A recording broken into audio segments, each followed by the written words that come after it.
വിശ്വാസ പ്രമാണം പ്രഖ്യാപിക്കുകയാണ് ചെയ്യണത്.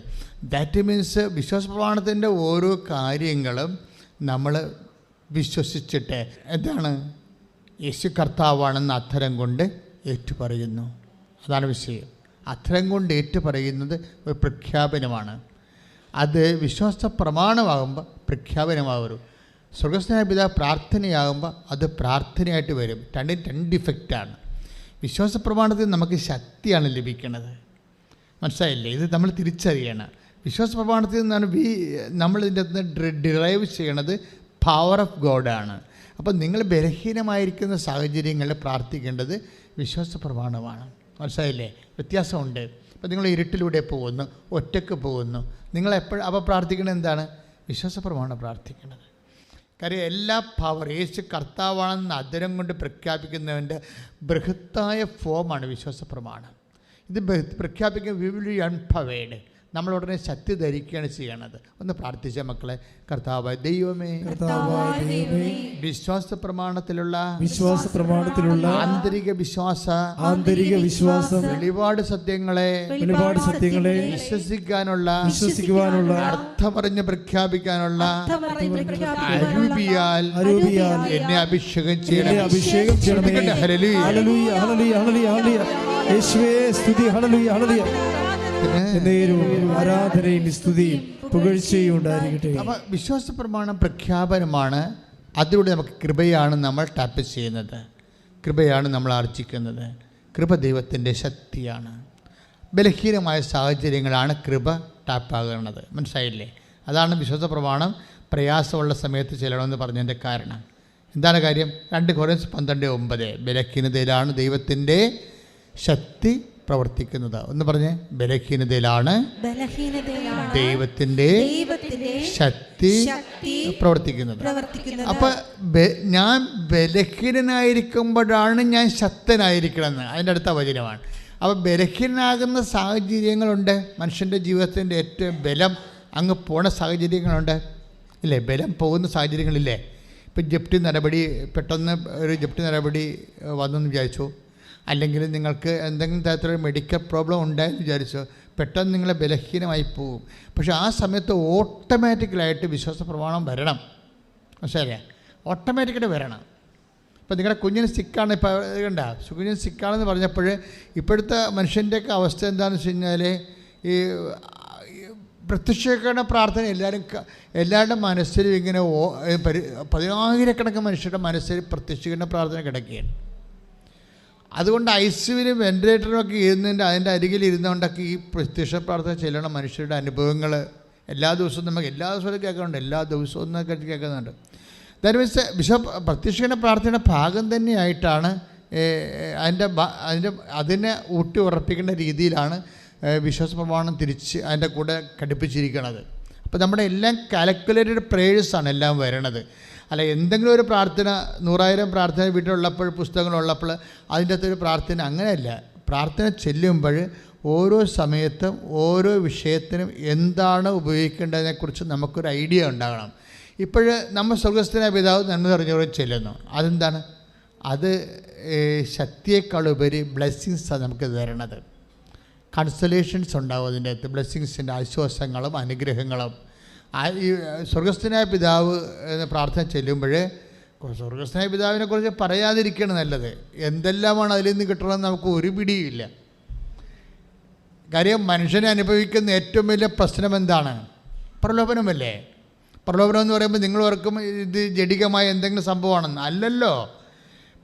പ്രലോഭനം സാമ്പത്തികമാകാം, പ്രലോഭനം അധികാരമാകാം, പ്രലോഭനം സ്ഥാനങ്ങൾക്കാകാം, പ്രലോഭനം എന്തിനെക്കുറിച്ചുമാകാം. നമുക്ക് നല്ലത് നമ്മളെ തോന്നിപ്പിക്കുന്ന എല്ലാ സാഹചര്യങ്ങളും, തോന്നിപ്പിക്കുന്ന നമുക്ക് നല്ലത് നമ്മളെ തോന്നിപ്പിക്കുന്ന എല്ലാ സാഹചര്യങ്ങളും പ്രലോഭനമാണ്. പക്ഷേ പല ആൾക്കാരും ക്ലേശങ്ങളും പീഡകളും അനുഭവിക്കുന്നത് അവരകപ്പെട്ടു പോയ ഈ പ്രലോഭനത്തിൻ്റെ വെളിച്ചത്തിലാണ്.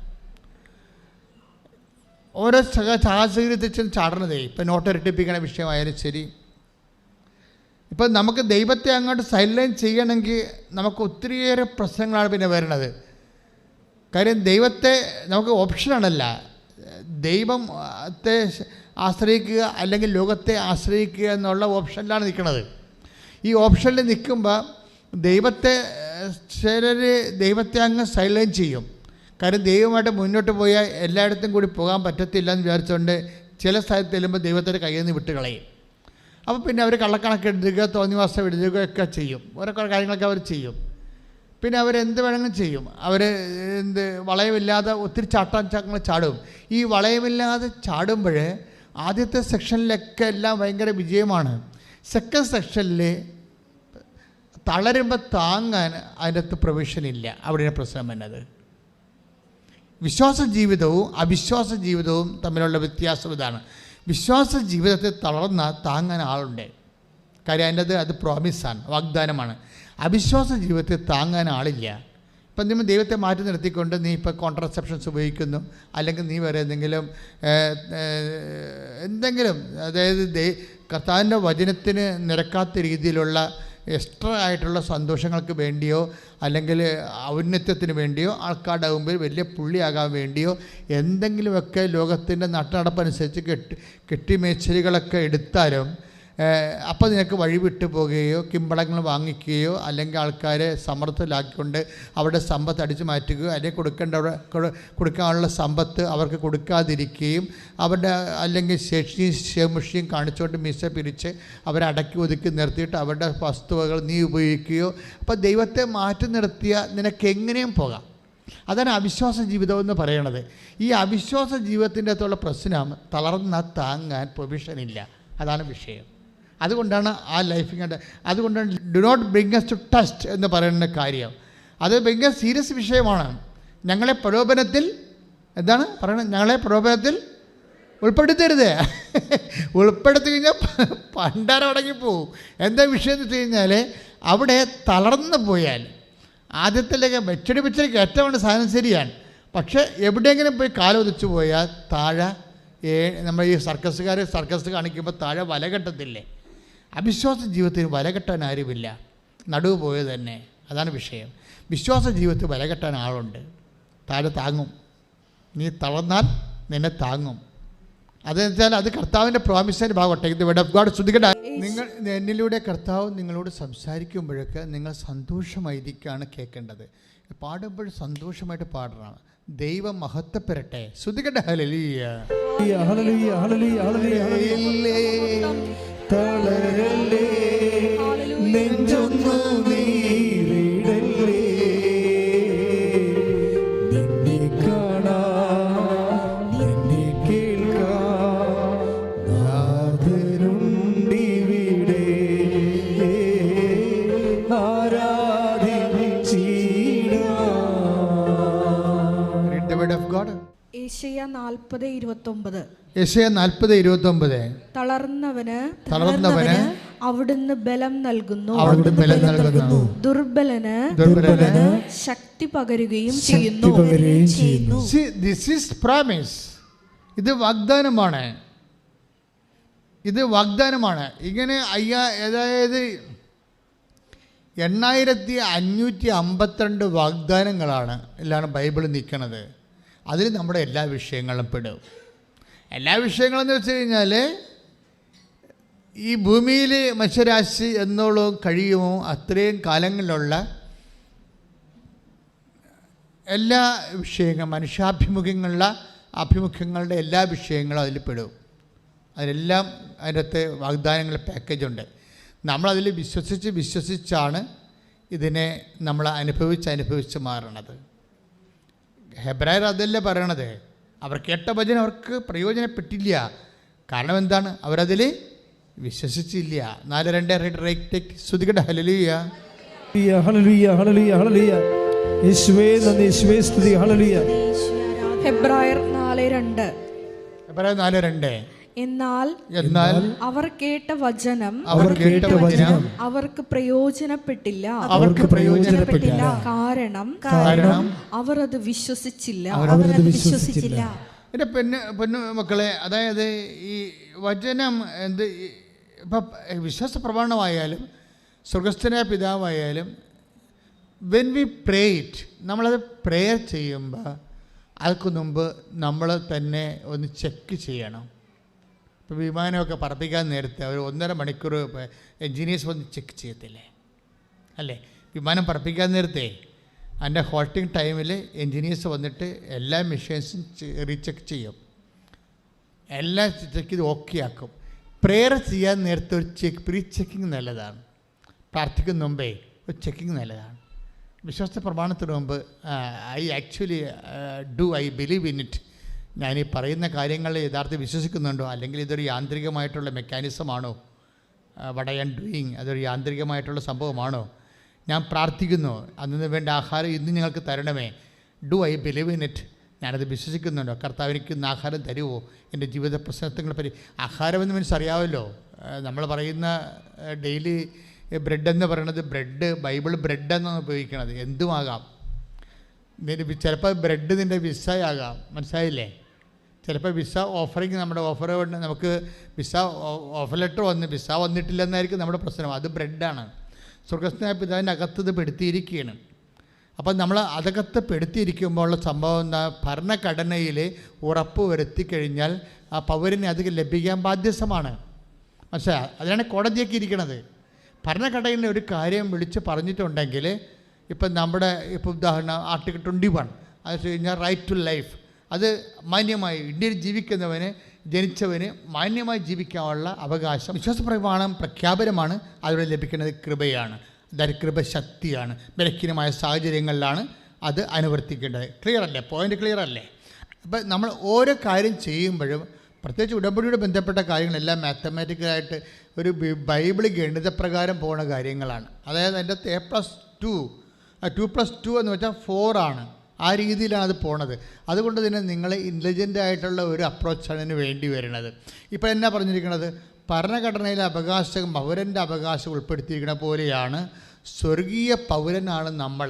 നമ്മുടെ പൗരത്വം സ്വർഗത്തിലാണ്. Take the word of God. സ്തുതിക്കട്ടെ. ഹല്ലേലൂയ ഹല്ലേലൂയ ഹല്ലേലൂയ ഹല്ലേലൂയ ഹല്ലേലൂയ ഹല്ലേലൂയ. യേശുവേ നന്ദി, യേശുവേ സ്തുതി, യേശുവേ ആരാധന ആരാധന ആരാധന ആരാധന. ഹല്ലേലൂയ. 3:20 വായിച്ചോളൂ. എന്നാൽ നമ്മുടെ പൗരത്വം സ്വർഗത്തിലാണ്, അവിടെ നിന്ന് ഒരു രക്ഷകനെ, കർത്താവായ യേശുക്രിസ്തുവിനെ നാം കാത്തിരിക്കുന്നു. വചനം ഏതാണ്? ഫിലിപ്പി 3:20. ഫിലിപ്പിയ ലേഖനം 3:20 എന്താ പറയണത്? ഒന്നേറ്റ് പറഞ്ഞ നമ്മുടെ പൗരത്വം സ്വർഗത്തിലാണ്.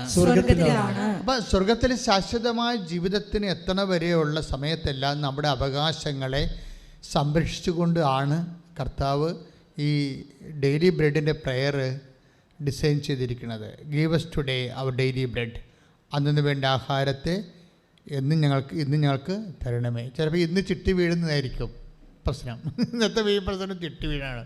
അപ്പോൾ ഇന്നലെ ഇവിടുത്തെ എൻ്റെ ഒരു സഹപ്രവർത്തകൻ്റെ ഇവിടെ കുറേ പ്രവർത്തകരുണ്ടല്ല, ഒരുത്തൻ്റെ തലയിൽ കഴുത്തിലൊരു മാല കണ്ട് ഞാൻ പറഞ്ഞ കോലടിച്ചല്ല, മാല മേടിച്ചല്ലേ? ഇല്ല, ഒരു ചിട്ടി വീണപ്പോൾ ആ ചിട്ടി കാശ് കൊണ്ട് വാങ്ങിച്ചതാണെന്ന്. പക്ഷെ ചിട്ടി വീണപ്പോൾ ചിട്ടി കാശ് കൊണ്ട് വാങ്ങിച്ചതാണ്. അത് കാശ് നഷ്ടപ്പെട്ടു പോകാതിരിക്കാൻ വേണ്ടി അവൻ ചെയ്തിരിക്കുന്ന പരിപാടിയാണ്. എനിക്ക് ഭയങ്കര ഇഷ്ടപ്പെട്ടു. എന്താ സംഭവം? ചിട്ടി ഡെയിലി ബ്രെഡാണ് ശരിക്കും. എന്തുകൊണ്ടാണ് കൃപാസനം എല്ലാം അഡ്മിറ്റ് ചെയ്യണത്? മനുഷ്യന്മാരുടെ മുഴുവനും ആവശ്യങ്ങൾ നിത്യതയെക്കുറിച്ച് പറയുമ്പോൾ തന്നെ മനുഷ്യന്മാരുടെ A-Z കാര്യങ്ങൾ എന്തുകൊണ്ട് അഡ്രസ്സ് ചെയ്യണത്?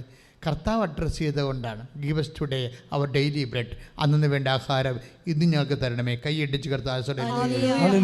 ഇവിടെ ഒരു ചതിക്കുഴിയുണ്ട്, അത് നമ്മൾ ശ്രദ്ധിക്കണം. വഴികളിൽ പോകുമ്പോൾ ചില ആൾക്കാർ ഈ ഡെയിലി ബ്രെഡിൽ മാത്രം സ്റ്റിക്ക് ഓൺ ചെയ്യും. അതാണ് ഇതിൻ്റെ അകത്തൊരു അബദ്ധം. അബദ്ധങ്ങൾ മനസ്സിലായില്ല. കുറച്ച് കഴിയുമ്പോൾ കർത്താവ് പറയും, ഓർഡർ തമ്മാവ് അറിയാത്ത.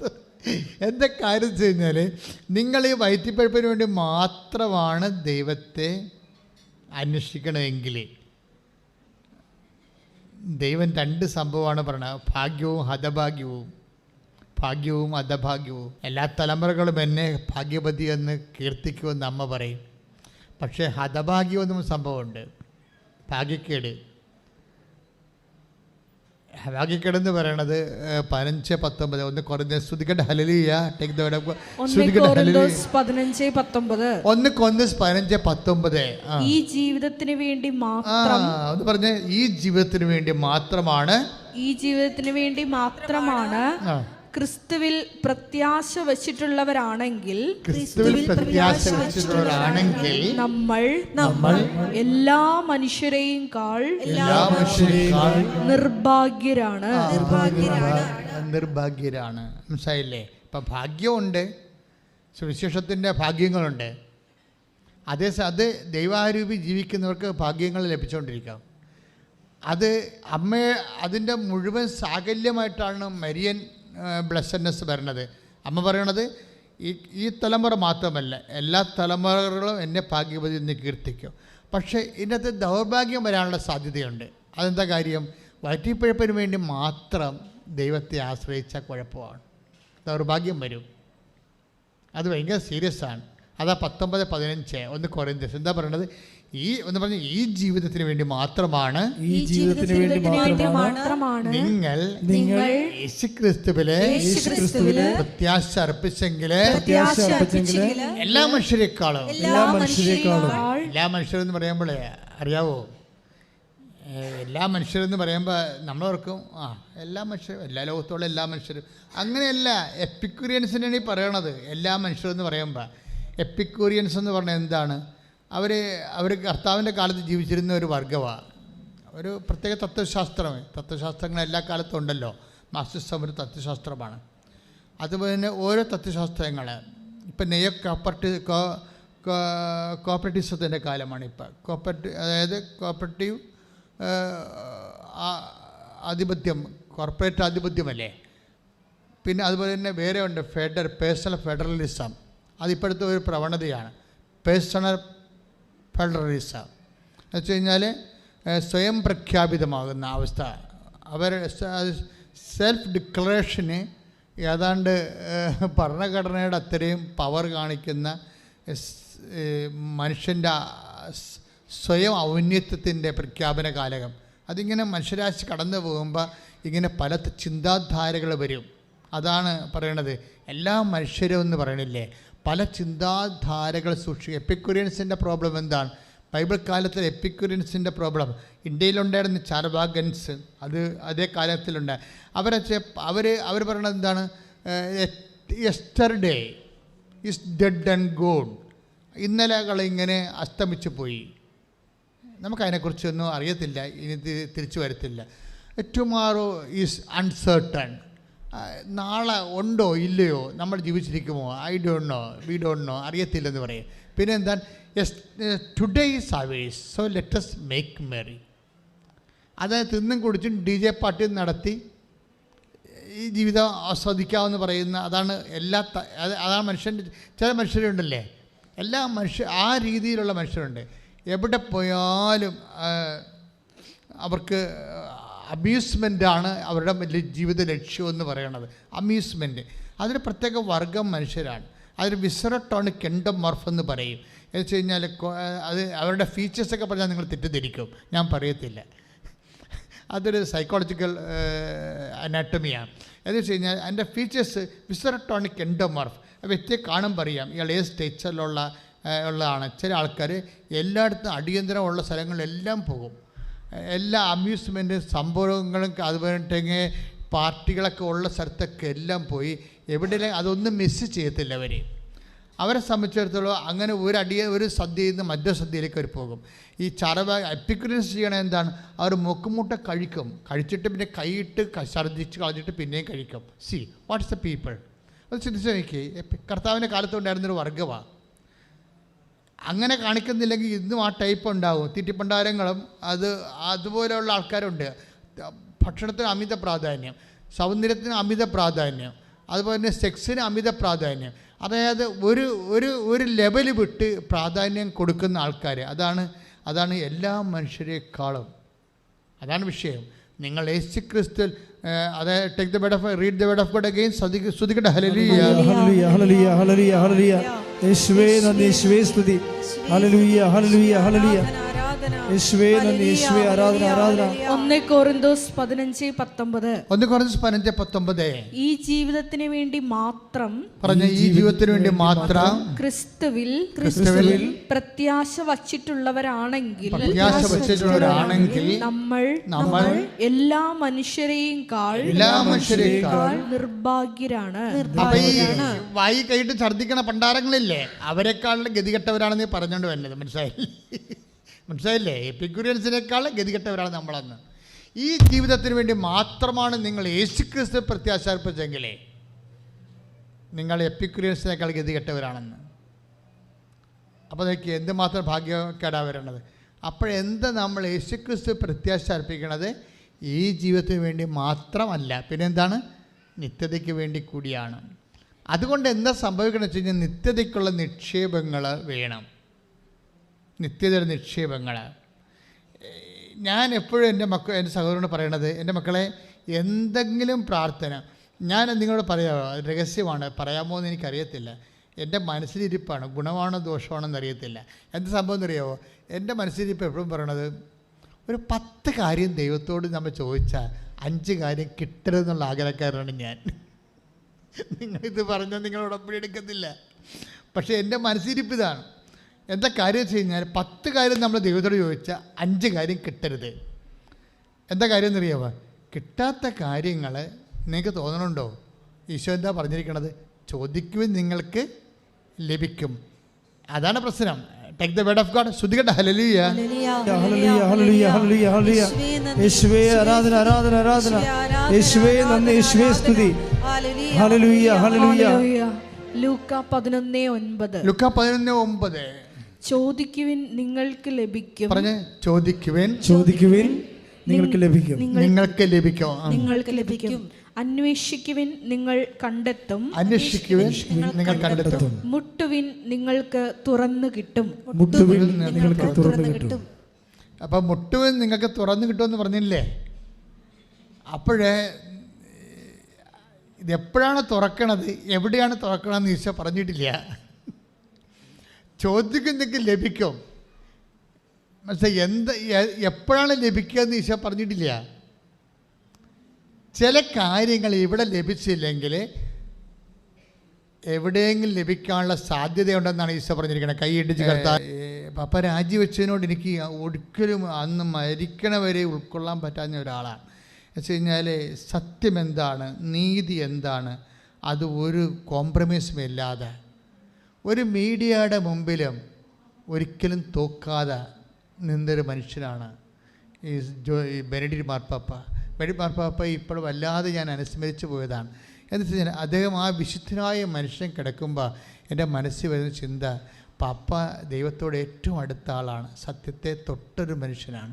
ഈ സത്യത്തെ തൊട്ടൊരാൾ ഇനി കർത്താവിലേക്ക് പോകുമ്പോൾ ഇങ്ങയുടെ ആസ്തി എന്താ? ബെനഡിക്ട് മാർപ്പാപ്പ ദൈവത്തോട് ചോദിച്ചിട്ടുള്ള പല കാര്യങ്ങളിലും എന്തെങ്കിലും കാര്യങ്ങൾ ദൈവം ബെനഡിക്ട് മാർപ്പാപ്പയുടെ ജീവിതകാലത്ത് ആ പ്രാർത്ഥനയ്ക്ക് ഉത്തരമായിട്ട് കൊടുത്തിട്ടില്ലെങ്കിൽ ആ കൊടുക്കാത്ത കാര്യങ്ങൾ കൊടുക്കാനുള്ള സമയമാർത്തിലേക്കാണ് പോണത്. മനസ്സിലായില്ലേ? എന്താ വചനം എന്താണ്? ചോദിക്കുക നിങ്ങൾക്ക് ലഭിക്കും. സമയം പറഞ്ഞിട്ടില്ല. ഇവിടെ ലഭിക്കാത്ത എല്ലാ വിഷയങ്ങൾക്കും കർത്താവിന്, അതായത് ഇവിടെ ലഭിക്കുന്നതിൻ്റെ പേര് ബ്ലെസ്സിങ്സ് എന്നാണ്, ഇവിടെ ലഭിക്കാത്തതിൻ്റെ പേര് കൃപയെന്നാണ്. നിങ്ങളെപ്പോഴും അഡ്രസ്സ് ചെയ്യേണ്ടത് ലഭിക്കാത്ത പ്രാർത്ഥനയെ ഓർത്ത് വിശ്വാസമില്ലാത്തവർ ദൈവത്തിൽ നിന്ന് അകന്നു പോവുകയാണ് ചെയ്യണത്. പക്ഷേ ലഭിക്കാത്ത പ്രാർത്ഥനയുടെ സത്യങ്ങൾ അറിഞ്ഞാൽ അത് കൃപയാണെന്ന് നമുക്ക് ലഭിക്കാൻ പോകുന്നത്, അത് നിത്യതയും നമുക്ക് അവകാശം ഓഹരിമാക്കുന്ന ഒരു നിക്ഷേപമാണെന്ന് മനസ്സിലാക്കി കഴിഞ്ഞാൽ നമ്മൾ നമുക്ക് ലഭിക്കാത്ത പ്രാർത്ഥനയെ ഓർത്ത് നമ്മൾ ദൈവത്തോട് അടുക്കുകയുള്ളൂ. പ്രാർത്ഥിക്കുക, കർത്താവായ ദൈവമേ, എനിക്ക് ലഭിക്കാത്ത എൻ്റെ പ്രാർത്ഥനകളെ, എനിക്ക് ലഭിക്കാത്ത ഉത്തരങ്ങളെ അത് എനിക്ക് വരുത്തിയിട്ടുള്ള ക്ലേശങ്ങൾ അതെനിക്ക് വരുത്തിയിട്ടുള്ള ക്ലേശങ്ങൾ ഞാനിപ്പോൾ സന്തോഷത്തോടെ അങ്ങേക്ക് തിരിച്ചു സമർപ്പിക്കുന്നു. വിശ്വാസത്തോടെ പ്രത്യാശയോടെ അതെനിക്ക് എപ്പോഴെങ്കിലും ലഭിക്കുമെന്നുള്ള ഉറപ്പോടുകൂടി ഞാൻ അങ്ങയെ സന്തോഷിക്കുന്നു. ഞാൻ അങ്ങയിൽ സന്തോഷിക്കട്ടെ. നമ്മൾ ഡെയിലി ബ്രെഡ് കർത്താവ് വ്യാഖ്യാനിച്ച് തരികയായിരുന്നു. നമുക്ക് എന്തെല്ലാം കാര്യങ്ങൾ ഈശോ പറഞ്ഞു. ഞാൻ പോലും കേൾക്കാത്ത ഒത്തിരിയേറെ കാര്യങ്ങൾ ഈ വചനത്തിലൂടെ ഈശോ വെളിപ്പെടുത്തിക്കൊണ്ടിരിക്കുകയാണ്. ഇപ്പോഴെൻ്റെ മനസ്സിലേക്ക് ഈശോ തരുന്നത്, കഴിഞ്ഞ ദിവസങ്ങൾ അശ്വതി എന്നും പറഞ്ഞൊരു പെൺകുട്ടി സാക്ഷ്യം പറഞ്ഞ്, അശ്വതി പറഞ്ഞ സാക്ഷ്യങ്ങളിൽ കുറേ കാര്യങ്ങളുണ്ട്. ഒരു പ്രശ്നം വെച്ചാൽ അശ്വതി ഫസ്റ്റ് ടൈം ഒരു ക്രിസ്ത്യൻ ഫെയ്ത്തിലേക്ക് ആദ്യം വരുന്ന ആളാണ്. അപ്പോൾ ഈ ഉടമ്പടി ധ്യാനം വളരെ നന്നായ രീതിയിൽ സ്വകാര്യമായിട്ട് അതിൽ കൂടുന്ന ആളാണ്. പക്ഷേ അശ്വതി ഒരിക്കലേ അവൾക്ക് മുതുകത്തൊരു മുഴയുണ്ടായി. മുതുകത്തൊരു മുഴയുണ്ടായി. അപ്പോൾ അത് ക്യാൻസറിലേക്ക് പോകുമോ, ഓപ്പറേഷൻ വേണ്ടി വരുമോ, പിന്നെ ഉണ്ടാകുന്ന അവളുടെ അവസ്ഥ എന്താണ്, ഇങ്ങനെ കുറേ കാര്യങ്ങളെക്കുറിച്ച് കുട്ടി ആകുലയാണ്. അപ്പോൾ അങ്ങനെ ആകുലയായപ്പോൾ ഈ പെട്ടെന്ന് കുറേ സാക്ഷ്യങ്ങൾ നോക്കി മാതാവ്, അവൾ പറയുന്നുണ്ട്, മാതാവ് എന്നെ നയിക്കുകയായിരുന്നു. ഞാനൊരു സ്മാർട്ട് ഫോണൊന്നും വാങ്ങിച്ചിട്ടില്ല. മാതാവിനെക്കുറിച്ച് അറിയണമെന്ന് അറിഞ്ഞപ്പോൾ എനിക്ക് സ്മാർട്ട് ഫോൺ വാങ്ങിക്കാൻ തോന്നി. അങ്ങനെ മാതാവിനെക്കുറിച്ച് അറിയാൻ വേണ്ടിയാണ് ഞാൻ സ്മാർട്ട് ഫോൺ വാങ്ങിച്ചതിന് ശേഷം ഞാൻ പിന്നെ മാതാവിൻ്റെ സാക്ഷ്യങ്ങളെല്ലാം കേട്ടു. അപ്പോഴൊരു സാക്ഷ്യം അച്ഛൻ പറയുന്നുണ്ട്, അതായത് ഒരു ചേച്ചി ഒരു സാക്ഷ്യം പറയുന്നുണ്ട്, അതെനിക്ക് വല്ലാതെ എന്നെ ഹോണ്ട് ചെയ്തു. അതായത് ഒരു കുഞ്ഞ് പങ്ക്രിയാസിൽ ക്യാൻസറുള്ള കുഞ്ഞാണ്. ഇപ്പോൾ കുഞ്ഞിനെ കോവിഡ് കാലത്ത് ഇവിടെ കൊണ്ടുവന്നായിരുന്നു. നമ്മളാരും അറിഞ്ഞില്ല. അപ്പോൾ ഇവിടുത്തെ അടച്ചിട്ടിരിക്കുകയായിരുന്നു. ഇവിടെ ആൾ നിൽക്കാനൊന്നും പോലീസ് അനുവദിക്കുന്നില്ലായിരുന്നു. ഇപ്പോൾ ആൾക്കാർ തന്നെ പോലീസ് തല്ലിയിട്ടുണ്ട് പല പ്രാവശ്യം ഇവിടെ വന്ന്. ആൾ നമ്മുടെ വാദിക്കെ കൂട്ടം കൂടി നിൽക്കുമ്പോഴേ അങ്ങനെ വലിയ ഭയങ്കര പ്രശ്നങ്ങളൊക്കെ ഉണ്ടായിട്ടുണ്ട്. അപ്പോൾ ആ സമയത്താണ് ഇവർ വരണത്. അപ്പോൾ ഇവിടെ ഇത് തുറക്കാനും പറ്റില്ല, തുറന്നാൽ പ്രോബ്ലമാണ്, പോലീസ് സമ്മതിക്കത്തില്ല. അപ്പം അത്രയും പ്രശ്നമായിട്ട് നിൽക്കുന്ന ഒരു സമയത്ത് ഈ കുഞ്ഞും അമ്മയും കൂടി ഇതിനെ വാദിക്കെ വന്ന് നിന്നിട്ട്, ഈ പങ്ക്രിയാസിൽ ക്യാൻസറല്ല കുഞ്ഞിന്. അപ്പോൾ അമ്മ കൊച്ചിനോട് പറയും, വാവേ അമ്മയോട് പറ, ഇനി നമ്മൾ വരണത് സാക്ഷ്യം പറയാനായിരിക്കുമെന്ന് പറഞ്ഞിട്ട് പോകാം. കുഞ്ഞ് അതുപോലെ തന്നെ അമ്മയോട് പറഞ്ഞു, അമ്മ ഇനി ഞങ്ങൾ വരണത് സാക്ഷ്യം പറയാനായിരിക്കുമെന്ന്. അത് കറക്റ്റാണ്. ഈ സാക്ഷ്യമാണ് അശ്വതി കേൾക്കണത്. അവൾ തിരിച്ചു വന്ന്, ആ കുഞ്ഞ് തിരിച്ചു വന്ന് സാക്ഷ്യം പറയണത്. അത് ഭയങ്കര ഫീലിംഗാണ് ശരിക്കും പറഞ്ഞാൽ. കാരണം വേറെ ഒരു മെഡിസിൻ ഒന്നും ഇല്ലല്ലോ. അപ്പോൾ അമ്മ കുഞ്ഞിനെ തിരിച്ചു കൊണ്ടുവന്ന് സാക്ഷ്യം പറയാൻ അനുവദിക്കും. അപ്പോൾ കുഞ്ഞ് മിടുക്കിയായി വന്ന് സാക്ഷ്യം പറയും. അപ്പോൾ അതാണ് അശ്വതി കേൾക്കണ സാക്ഷ്യം. അപ്പോൾ അവളുടെ വിശ്വാസം വല്ലാത്ത രീതിയിൽ അങ്ങോട്ട് വളരും. ഈ സാക്ഷ്യങ്ങൾ കേൾക്കണ മക്കളെ, സാക്ഷ്യങ്ങൾ ആണ് ഏറ്റവും കൂടുതൽ നമ്മൾ ഏറ്റവും കൂടുതൽ ടോർച്ചർ ചെയ്യപ്പെടുന്ന സാക്ഷ്യങ്ങളാണ്. ഇപ്പോൾ ഒത്തിരി ട്രോളൊക്കെ വരുന്ന സാക്ഷ്യങ്ങളല്ലേ, ട്രോളിങ് വരണം. നമ്മളെന്താ വന്നാൽ അതിൻ്റെ അകത്ത് അധികം ഓവറായിട്ട് ശ്രദ്ധിക്കാത്തതിൻ്റെ കാരണം നമ്മൾ ജനങ്ങൾക്ക് അവരെ കവനൻ്റൽ എക്സ്പീരിയൻസ്, ദൈവം നമുക്കൊരു പുതിയ പ്രാർത്ഥനാ പദ്ധതി തന്നിരിക്കുകയാണ്. അപ്പം അതിൽ നമ്മൾ പഴയ ധ്യാന കേന്ദ്രങ്ങളുള്ള വെള്ളപടി, മദ്യപാനം മാറുക, അല്ലെങ്കിൽ അതുപോലെ തന്നെ രോഗസൗഖ്യങ്ങളുണ്ടാകുക മാത്രമല്ല, മനുഷ്യൻ്റെ ആധ്യാത്മികവും ഭൗതികവുമായ സമഗ്രമായ വിഷയങ്ങളാണ് ഉടമ്പടിയിൽ ദൈവം അഡ്രസ്സ് ചെയ്യണത്. അപ്പോൾ പുതിയ വിഷയങ്ങളും പുതിയ അനുഭവങ്ങളും ആയത് കാരണം ജനങ്ങൾക്കൊരു സ്ഥിരം പ്ലാറ്റ്ഫോം നമ്മൾ കൊടുത്തിരിക്കുകയാണ്. എല്ലാ ദിവസവും കയറി ജനങ്ങൾ അവരുടെ ഉടമ്പടി അനുഭവങ്ങൾ പങ്കുവെക്കാൻ. അപ്പോൾ ഓരോരുത്തർ, ചിലർക്ക് നല്ല വിദ്യാഭ്യാസം ഉണ്ടാകും, ചിലർക്ക് അധികം വിദ്യാഭ്യാസം ഉണ്ടാകത്തില്ല. അവരുടെയൊക്കെ സ്റ്റാറ്റസ് അനുസരിച്ചുകൊണ്ട് അവരുടെ എക്സ്പീരിയൻസ് പറയും. നമ്മളതിനെ ഹോണർ ചെയ്യും. പക്ഷേ ചില ആൾക്കാർക്ക് അവർ സാക്ഷ്യം പറയുമ്പോൾ നമ്മൾ അന്ധവിശ്വാസം പ്രചരിപ്പിക്കണം എന്നൊക്കെ തോന്നും. പക്ഷേ നമ്മൾ വിശ്വാസം തന്നെയാണ് പ്രചരിപ്പിക്കുന്നത്. അവരുടെ വിശ്വാസമാണ് പ്രചരിപ്പിക്കുന്നത്. അവർ ആ വിശ്വാസം അപ്ലൈ ചെയ്തപ്പോൾ എന്ത് സംഭവിച്ചു? അവർക്ക് ബുദ്ധിബോധമില്ലാതെ ഇരിക്കാൻ ദൈവത്തെ ബുദ്ധിപരമായിട്ട് മാത്രം കാര്യങ്ങളെ കാണുന്നവർക്ക് മണ്ടത്തരം തോന്നി വരും. പക്ഷേ ഈ നിഷ്കളങ്കരായ മനുഷ്യർ അവരുടെ ഒരു സങ്കടകാലത്ത് ക്രിസ്തുവിലുള്ള അവരുടെ വിശ്വാസം പ്രഖ്യാപിച്ചപ്പോൾ അവർക്ക് എന്ത് സംഭവിച്ചു? അവരതെങ്ങനെ പ്രഖ്യാപിച്ചു, അവർക്ക് എന്ത് സംഭവിച്ചു എന്ന് നമ്മൾ കേൾക്കുമ്പോൾ, ഇപ്പോൾ അശ്വതിയുടെ പ്രശ്നം തന്നെ എന്താണ്?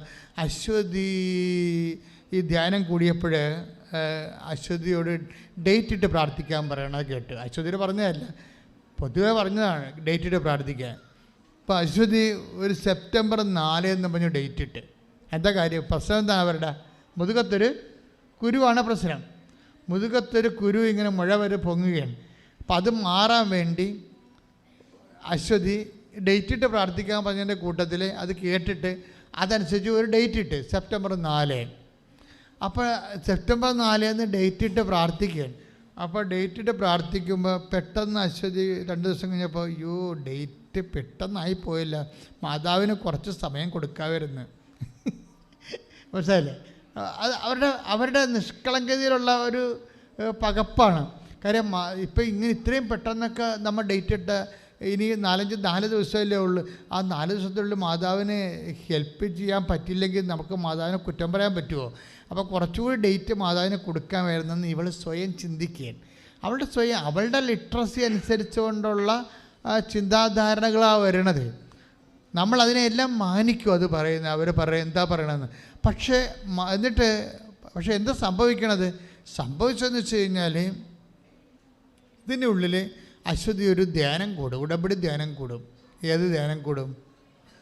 2017 ധ്യാനം കൂടും. 2017 ധ്യാനം കൂടും. 2017 ധ്യാനം എന്ന് പറയുമ്പോൾ ഇപ്പോൾ എത്ര കൊല്ലമായി? 5 കൊല്ലമായില്ലേ? 5 കൊല്ലം മുമ്പുള്ളൊരു ധ്യാനം കൂടുകയാണ്, ഉടമ്പടി ധ്യാനം കൂടുകയാണ്. കുടുംബം എന്താ പറയണത്? അന്ന് അച്ഛൻ പറയുന്നുണ്ട്, ഇപ്പോഴ് ആരാധനയ്ക്ക് പറയുന്നുണ്ട്, ഇപ്പം മുതുകത്ത് മുഴയുള്ളവരെ കർത്താവ് കാണിക്കുന്നുണ്ട്. അവരാ മുതുകത്തെ മുഴ സമർപ്പിച്ച് പ്രാർത്ഥിച്ച കർത്താവ് ഇപ്പോഴവരെ സുഖപ്പെടുത്തുമെന്ന് പറയാം. അത് 2017 ധ്യാനമാണെന്ന് അശ്വതിക്കറിയാം. അതാണ് വിഷയം. പണ്ടത്തെ ഒരു ആരാധനയാണ്. പണ്ടത്തെ ആരാധനയിൽ അവളെന്താ ചെയ്യിക്കണത്? ഭൂതകാലത്തെ ഒരു ആരാധനയിൽ അവർ വർത്തമാനകാലത്ത് അവരുടെ വിശ്വാസം ഇൻവെസ്റ്റ് ചെയ്യുകയാണ്. അതാണ് വിഷയം. എന്നിട്ട് പറയാം, കർത്താവ് ഇത് ഞാനാണെന്ന് ഞാൻ വിശ്വസിക്കണമെന്ന്. അതാണ് അശ്വതി പറയണത്. കർത്താവ് ഈ 2017 ധ്യാനമാണെന്നൊക്കെ എനിക്കറിയാം, പക്ഷേ ഇത് എന്നെക്കുറിച്ചാണ് നീ പറഞ്ഞതെന്ന് ഞാൻ വിശ്വസിക്കുന്നു. ഞാൻ മാതാവിൻ്റെ ഡേറ്റ് ഇട്ടിട്ടുണ്ട് 4-ാം തീയതി സെപ്റ്റംബർ 4. ഇനി 3 ദിവസമേ ഉള്ളൂ. ഇതെന്നെക്കുറിച്ചാണ് പറഞ്ഞതെന്ന് ഞാൻ വിശ്വസിച്ചുകൊണ്ട് ഇവളെ ഈ മുഴ ഈശോയ്ക്ക് സമർപ്പിച്ചുകൊണ്ട് ഈ ധ്യാനത്തിൻ്റെ കൂടെ പ്രാർത്ഥിക്കും. അപ്പോൾ എന്താ സംഭവിക്കണത്? പിറ്റേ ദിവസം നോക്കുമ്പോൾ ഇത് അപ്രത്യക്ഷമായി പോകും. Price the Lord. അപ്പം ഞാൻ തന്നെ അത് വിചിത്രമായി തോന്നി എനിക്ക്. കാര്യം വെച്ച് കഴിഞ്ഞാൽ അത് അവർ ഇൻവെസ്റ്റ് ചെയ്തിരിക്കുന്നതാണ്. നമ്മൾ അവരെ ക്രൂശിക്കാനോ ക്രിസ്റ്റിസൈസ് ചെയ്യാനോ പറ്റത്തില്ല. അവർ ഇൻവെസ്റ്റ് ചെയ്തിരിക്കുകയാണ് അതിൻ്റെ അകത്ത്. എന്നിട്ട് അവൾ പറയുന്നുണ്ട് എന്താണ്, അതായത് ഞാൻ എനിക്കിത്തിരി അവിശ്വാസമൊക്കെ ഉണ്ട്. വളരെ പച്ചയായ സാക്ഷ്യങ്ങളാണ്.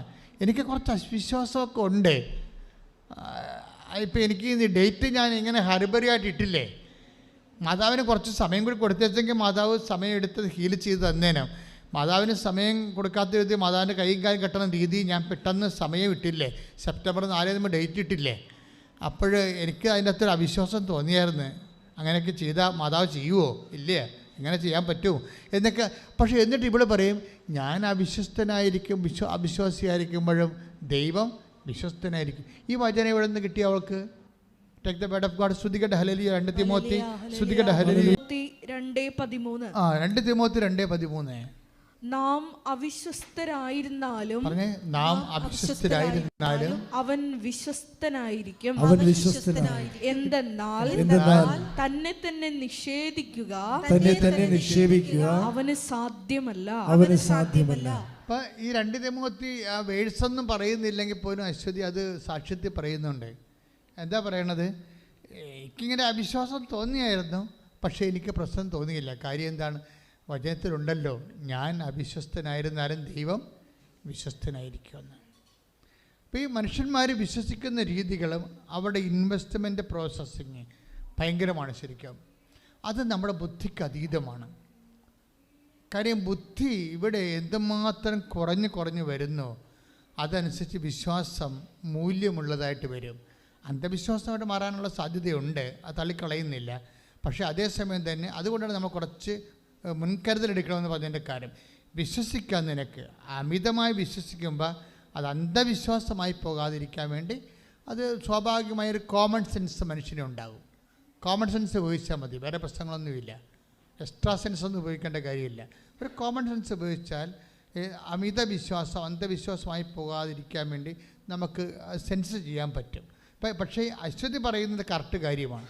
എന്താ പറയണത്? എനിക്ക് ഡേറ്റ് ഇട്ടതിൽ മാതാവിനോട് ഹർബറിയായി ഒരു ഡേറ്റ് ബാർ ചെയ്തതിൽ എനിക്ക് ഒരു വിശ്വാസക്കുറവുണ്ട്. പക്ഷേ എങ്കിലും വചനത്തിലുണ്ടല്ലോ, ഞാൻ അവിശ്വസ്തനായിരുന്നാലും ദൈവം വിശ്വസ്തനായിരിക്കുമല്ലോ. അപ്പോഴേ എന്താ പ്രശ്നം എന്ന് വെച്ച് കഴിഞ്ഞാൽ, ഇക്കാലങ്ങളിലെല്ലാം വചനത്തിൻ്റെ സത്യാവസ്ഥകളെ ആഴമായി മനസ്സിലാക്കിയാണ് മനുഷ്യൻ അവൻ്റെ ജീവിതാനുഭവങ്ങളോട് പ്രതികരിക്കുന്നത്. പ്രത്യേകിച്ച് ഉത്തരവാദിത്തപ്പെട്ടൊരു പ്രതികരണമാണ് ഉടമ്പടിക്കാലത്ത് നമ്മൾക്കുണ്ടാവുന്നത്. എല്ലാവരെയും അങ്ങനെയാണ് പ്രാർത്ഥിക്കുക. കർത്താവായ ദൈവമേ, വചനത്തോട് ഉത്തരവാദിത്തപ്പെട്ട ഒരു പുതിയ സമീപനം ഞങ്ങൾക്ക് നൽകണമേ. സ്വസ്ത്രം, യേശുവേ നന്ദി. എൻ്റെ പ്രിയപ്പെട്ടവരെ, കുറേ കാലം മുമ്പ് എനിക്കാണ് ഒരു വർഷമായി കാണും, ഞാൻ എപ്പോഴും പറയും ടൈം ഷോർട്ടണിങ് എന്ന് പറയും. അപ്പോൾ എനിക്ക് തന്നെ ഒരു ജാള്യത ഉള്ളിൽ തോന്നും. കാര്യം ടൈം ഷോർട്ടണിങ് എന്ന് പരിശുദ്ധാത്മാവ് പറയുന്നതനുസരിച്ച് ഞാൻ പറയും, ഉടമ്പടിയുടെ ഒരു ഇഫക്റ്റ് സമയച്ചുരുക്കമാണ്. എനിക്കത് എവിടെയാണ് ഡിറൈവ് ചെയ്ത് കിട്ടിയെന്ന് ചോദിച്ചു കഴിഞ്ഞാൽ, സമയം ആയിട്ടില്ലെന്ന് ഈശോ പറയുമ്പോൾ മരിയൻ മീഡിയേഷനിലാണ് അമ്മ സമയച്ചുരുക്കം ഉണ്ടാക്കുന്നത്. അവൻ പറയണ പോലെ ചെയ്യാൻ പറയുമ്പോൾ, അവൻ പറയണ പോലെ ചെയ്ത് കഴിയുമ്പോൾ ആകാത്ത സമയം ആക്കിയെടുക്കാൻ കഴിയുമെന്നുള്ള വേദപുസ്തകത്തിൻ്റെ ശക്തമായ വെളിപാടിൽ നിന്നാണ് ഞാൻ ടൈം ഷോർട്ടണിങ് കണ്ടുപിടിച്ചതാണോ പരിശുദ്ധാത്മാവ് എന്നെ ചൂണ്ടിക്കാണിച്ചതാണോ എന്ന് ഇപ്പോഴും ഉറപ്പില്ല. പക്ഷേ എനിക്ക് മനസ്സിലാകുന്ന കാര്യം ഇതൊരു സത്യമാണ്. എന്താണ് സത്യം? there is a phenomena of time shortening in covenant prayer. ഉടമ്പടി പ്രാർത്ഥനയിൽ സമയച്ചുരുക്കത്തിൻ്റെ ഒരു പ്രതിഭാസമുണ്ട്. ഉടമ്പടി പ്രാർത്ഥന നീ ദൈവമായിട്ട് ഉടമ്പടി ചെയ്തിരിക്കുന്ന വിഷയമാണ്. അവിടെ നിനക്ക് ടൈം ഷോർട്ടണിങ് വേണമെന്നുണ്ടെങ്കിൽ ടൈമാണല്ലോ വില്ലൻ. എല്ലാത്തിൻ്റെയും വില്ലൻ ടൈമാണ് അല്ലേ? എല്ലാം ടൈം മാറിപ്പോയാൽ നമ്മുടെ ജീവിതം തന്നെ മാറിപ്പോകും. അപ്പം ടൈം ഇപ്പം നമ്മൾ സമയ ഘടികാരം നെഞ്ചിൽ ചാർത്തിയാണ് പരിശുദ്ധ അമ്മ 2004 പ്രത്യക്ഷപ്പെട്ടത്. അപ്പം സമയം കൃപാസന ശുശ്രൂഷകളുടെ അടിസ്ഥാനമായ പ്രമേയമാണ് സമയം. കഴിഞ്ഞുപോയ സമയത്തെ തിരിച്ചെങ്ങനെ കൊണ്ടുവരാൻ കഴിയും? കഴിഞ്ഞ കാലങ്ങളിലെ പ്രവചനങ്ങളെയും എല്ലാം എങ്ങനെയാണ് വർത്തമാന കാലത്ത് അനുഭവിക്കാൻ പറ്റണതെന്നാണ് അശ്വതി വിശ്വാസം കൊണ്ട് തെളിയിച്ചത്. അതുപോലെ തന്നെയാണ് ഈ ധന്യയുടെയും അരസ് ജോസഫിൻ്റെയും മകളുടെ മൈലോ ഇതില്ലേ, എന്താണ് രക്താർബുദം. ആ രക്താർബുദത്തിൻ്റെ, അതായത് മുതിർന്നവർക്കുണ്ടാകുന്ന രക്താർബുദം, ആ മുതിർന്നവർക്കുണ്ടാകുന്ന രക്താർബുദത്തിന് കുഞ്ഞിനെ ഇനി 50% റിക്കവറി റേറ്റ് ഉള്ളതെന്ന് ഡോക്ടർ പറയുമ്പോൾ കുഞ്ഞിന് ചെയ്യേണ്ടി വരുന്ന കീമോ 3000 mg ആണ്. 3000 mg കീമോയാണ്. നമുക്കറിയാവില്ല 600 mg 300 mg എന്നൊക്കെ പറയുമ്പോൾ തന്നെ നേഴ്സുമാർക്ക് പെട്ടെന്ന് തന്നെ പേടിയാവും, അയ്യോ ഇതെന്തൊരു അസുഖമാണ്, ഇത് കണ്ടിന്യൂ ചെയ്ത് ഇത്രയും കഴിച്ചാൽ എന്ത് ചെയ്യും? അപ്പോൾ 3000 mg കീമോയാണ് കുഞ്ഞിന് കൊടുക്കേണ്ടത്. 8 ദിവസത്തേക്കാണ്. അതിൻ്റെ പെയിൻ എന്ന് പറയണതും ടെമ്പറേച്ചർ എന്ന് പറയുന്നത് സഹിക്കാൻ പറ്റാത്തതാണ്. അങ്ങനെ കൊടുത്താൽ തന്നെയും 3 കൊല്ലം എടുക്കും. ഇത് കീമോ കൊടുത്തിട്ട് ആണ് പിന്നീട് ബോൺ മാരോ ചെയ്യണത്. അമ്മയുടെ മജ്ജ എടുത്തിട്ട് കുഞ്ഞിലേക്ക് കൊടുക്കുന്നു. അത് ഭയങ്കര ഇതെല്ലാം കഴിഞ്ഞിട്ട് കുഞ്ഞ് സർവൈവ് ചെയ്യണം. അപ്പോൾ നമ്മളെല്ലാം കടന്നു പോകുന്നത് പ്രത്യേക ഒരു ലോകത്താണ്. പണ്ട് ഇങ്ങനെ സിറ്റുവേഷൻ ഉണ്ടായില്ലെന്ന് ചോദിച്ചാൽ ഉണ്ടായിരുന്ന ആൾക്കാർ മരിച്ചു പോകും, അത്രയേ ഉള്ളൂ. വൈദ്യശാസ്ത്രം ഇപ്പോൾ ഇത്രയും വളർന്നത് കൊണ്ടാണ് റിക്കവറിങ് റേറ്റ് വരണത്. റിക്കവറിങ് റേറ്റ് കൂടാൻ കാരണം എന്താണ്? വൈദ്യശാസ്ത്രം വളർന്നത് കൊണ്ടാണ്, ഒരു സംശയമില്ല കാര്യത്തിൽ.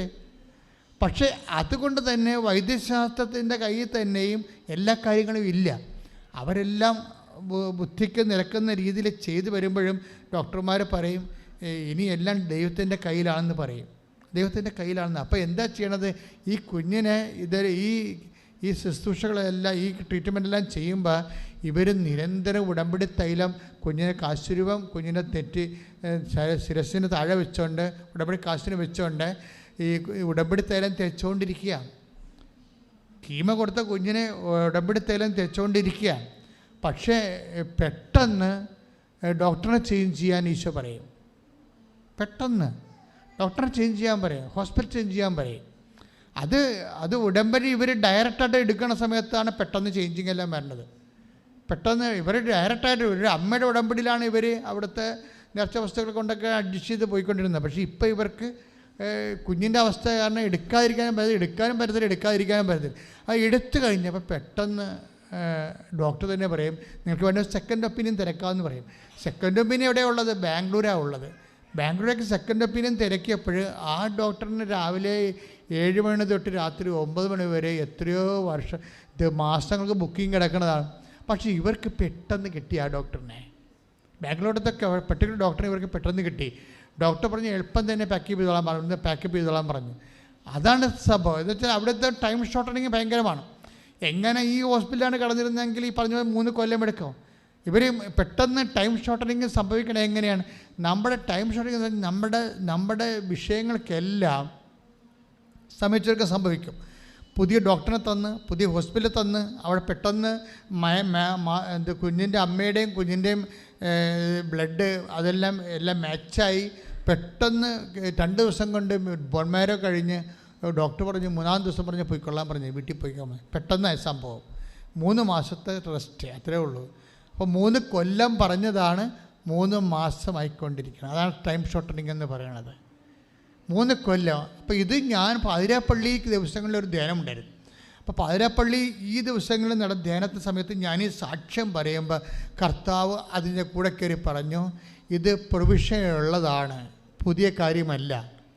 ഇത് വാഗ്ദാനങ്ങളുടെ പ്രൊവിഷനുള്ളതാണ്. തിരഞ്ഞെടുക്കപ്പെട്ടവർക്ക് ഓർത്തുകൊണ്ട് സമയം ചുരുക്കിത്തരുമെന്ന്. റീഡിറ്റ് 13:20 മർക്കോസ് 13:20. ശ്രുതികട്ടെ. ഹല്ലേലൂയ ഹല്ലേലൂയ ഹല്ലേലൂയ ഹല്ലേലൂയ. യേശുവേ നന്ദി, യേശുവേ ആരാധന, ഹല്ലേലൂയ. മഹത്വം, ആരാധന, ഹല്ലേലൂയ.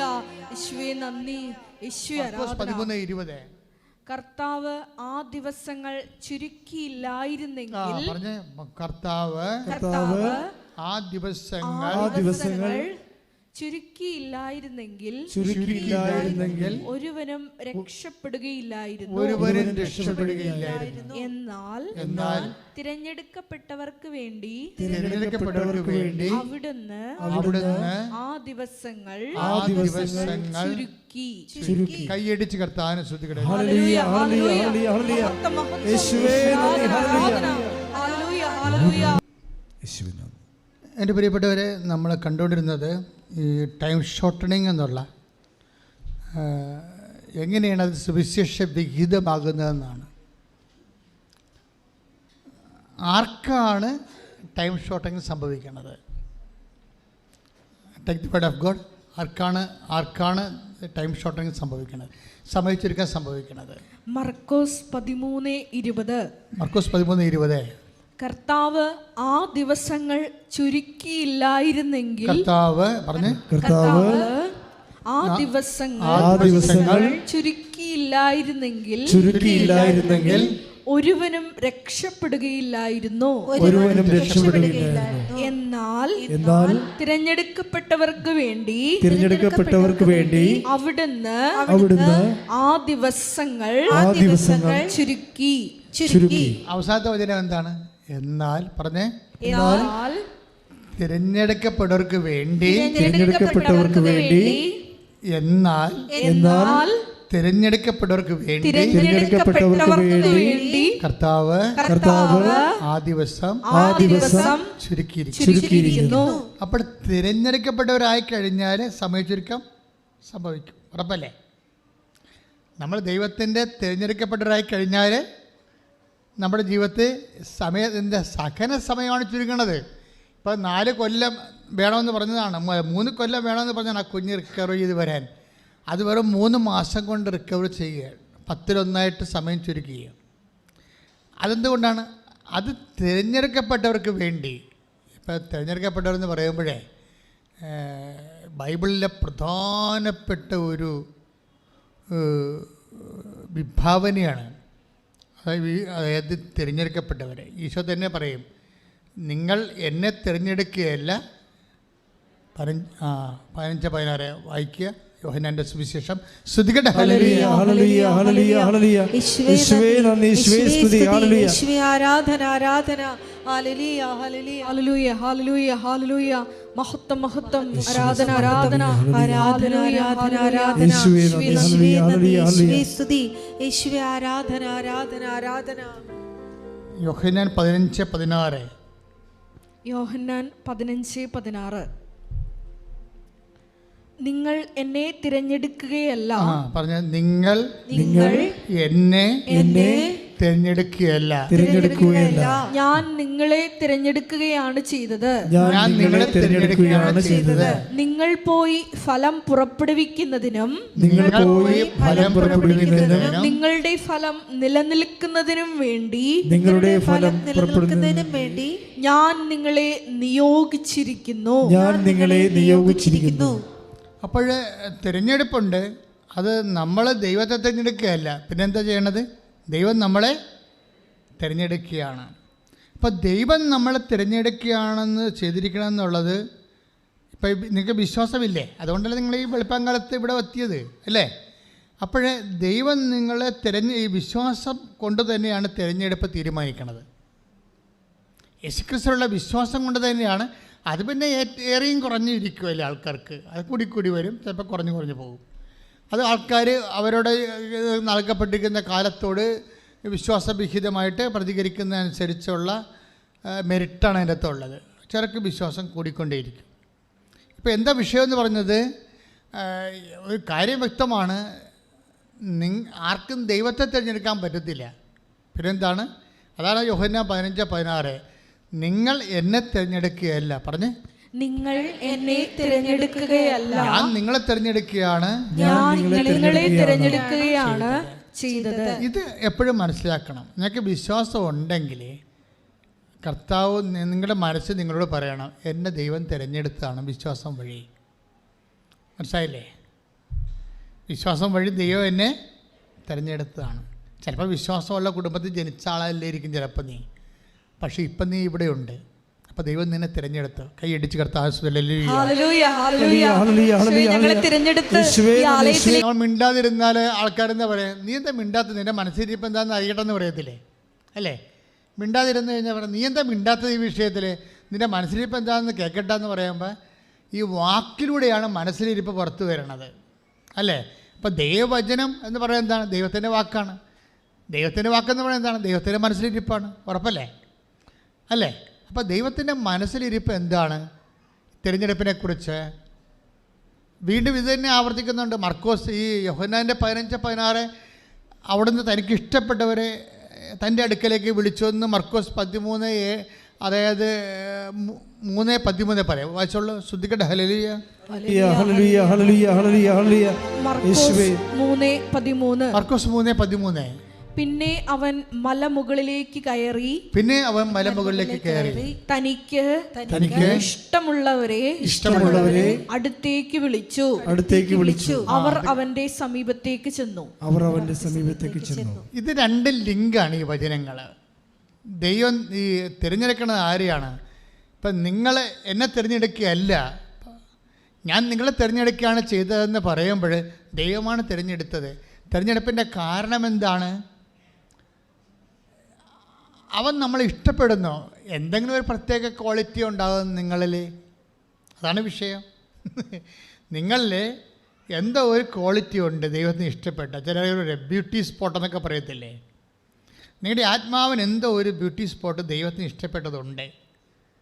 അത് ഇഷ്ടപ്പെട്ടിട്ടാണ് ദൈവം നിങ്ങളെ തിരഞ്ഞെടുത്തിരിക്കുന്നത്. വ്യക്തമാണ് വചനം 15-16. നിങ്ങൾ എന്നെ തിരഞ്ഞെടുക്കുകയല്ല, ഞാൻ നിങ്ങളെ തിരഞ്ഞെടുക്കുകയാണ് ചെയ്തത്. വ്യക്തമാണ് വചനം. മർക്കോസ് 13:13 എന്താണ്?